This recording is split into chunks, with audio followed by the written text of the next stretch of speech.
लता मंगेशकर के गुजर जाने के बाद समूचे भारत में शोक की लहर है।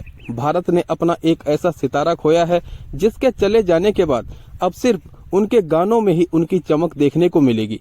संगीत की दुनिया में एक अलग सा फीकापन देखा जा रहा है। प्रधानमंत्री नरेंद्र मोदी ने लता मंगेशकर के निधन पर क्या कहा, आज हम इस वीडियो में आपको बताने वाले हैं। साथ ही साथ उनके पार्थिव शरीर पर इतना हंगामा क्यों मचा, यह भी आपको बताएंगे।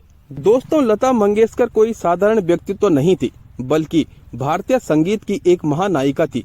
पूरी दुनिया उनका अनुसरण करती थी और उनकी देखा देखी में हजारों ऐसे कलाकार पैदा हुई जो लता मंगेशकर को अपना आदर्श मानती थी। लता मंगेशकर ने 5 वर्ष की आयु से गायन शुरू कर दिया था। 13 वर्ष की आयु में उनकी पहली रिकॉर्डिंग हुई। कुल 36 भाषाओं में उन्होंने 3000 से अधिक गानों को अपनी आवाज दी। एक ऐसी आवाज जिसे सुनकर दुनिया मंत्रमुग्ध हो जाती थी।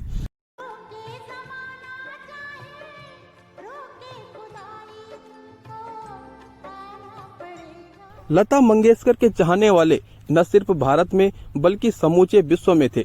पाकिस्तान से लेकर लंदन तक उनके लाखों चाहने वाले थे।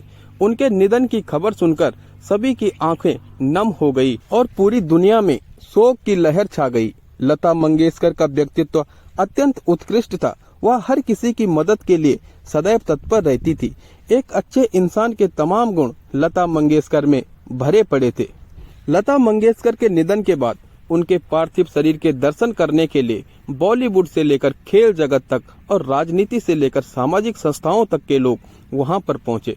सभी ने उनको नम आंखों से श्रद्धांजलि दी। लेकिन अंतिम दर्शन के इस कार्यक्रम में कुछ ऐसा हुआ जिससे पूरे भारत में बवाल मच गया। एक ऐसी घटना जिससे लता मंगेशकर की आत्मा को भी ठेस पहुंची होगी। दोस्तों, आपको बता दें कि जब लता मंगेशकर के अंतिम दर्शन करने के लिए सभी लोग जा रहे थे तो उनमें शाहरुख खान भी शामिल थे। प्रधानमंत्री नरेंद्र मोदी ने लता मंगेशकर जी के निधन पर क्या कहा, यह भी हम आपको आगे बताने वाले हैं। दोस्तों, शाहरुख खान को जिस प्रकार से लोगों ने ट्रोल किया है वह भी एक निंदनीय कार्य है जिससे लता मंगेशकर की आत्मा को भी ठेस पहुंची होगी। दरअसल जब शाहरुख खान लता मंगेशकर जी के अंतिम दर्शन करने के लिए उनके पार्थिव शरीर के पास पहुंचे तो उन्होंने दुआएं पढ़ी। दुआएं पढ़ने के बाद उन्होंने लता मंगेशकर जी के पार्थिव शरीर पर उनके पैर वाले स्थान पर फूंक मारी। उसके बाद परिक्रमा की और परिक्रमा करने के बाद वह वहां से नीचे उतर गई। लेकिन सोशल मीडिया पर उन्हें जबरदस्त ढंग से ट्रोल किया गया और कहा गया कि शाहरुख खान ने थूका है। फूकने को थूकने में लोगों ने इस तरह से परिवर्तित किया कि पूरे देश का माहौल खराब हो गया और इस घड़ी में भी हर तरफ नफरत फैलनी शुरू हो गई। कहीं न कहीं दोष हम लोगों का ही है। हमें कुछ चंद लोगों के द्वारा जो दिखाया जाता है हम वही क्यों देखते हैं और जो हम देख रहे होते हैं हम वह क्यों नहीं देखते हैं। आप इस वीडियो में गौर से देखिए कि शाहरुख खान ने क्या किया है और स्वयं ही निर्णय लीजिए। दोस्तों, प्रधानमंत्री नरेंद्र मोदी लता मंगेशकर को अपनी बहन मानते थे। जिस प्रकार से सचिन तेंदुलकर लता मंगेशकर को अपनी मां और लता मंगेशकर सचिन तेंदुलकर को अपना बेटा मानती थी, ठीक उसी प्रकार से प्रधानमंत्री नरेंद्र मोदी भी लता मंगेशकर को अपनी बहन मानते थे।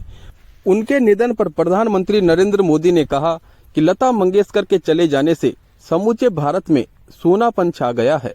लता मंगेशकर को आने वाली पीढ़ियां संस्कृति के एक दिग्गज के रूप में याद करेंगी।